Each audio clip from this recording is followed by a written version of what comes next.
Dr. Fahnbulleh, furlough's been costing so far £68 billion. We can't possibly afford that sort of money for long, can we?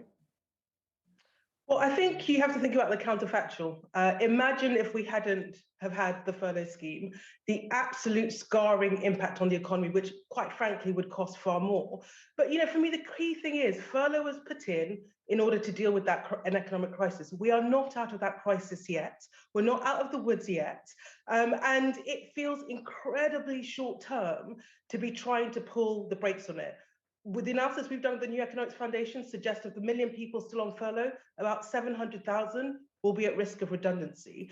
And to be doing it at the same time as you're cutting universal credit will not just push lots of families into hardship, but it will have a knock-on effect on the economy and on the recovery. We need people to spend to stimulate the economy. The government's about to put a brake on that. It's complete madness. But in fairness, there are about 1 million job vacancies at the moment.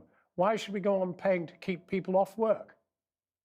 Because there's a mismatch. So, you might have 1 million people on furlough, but they will not necessarily have the skills in order to fill those vacancies. We should be doing what other countries are doing. You look across to Europe, look across to Germany, they've kept a permanent scheme because they know that they can turn it on and turn it off at moments of crisis. They can deploy it to particular sectors. What we should be saying is, actually, there's a whole lot of people we need to retrain.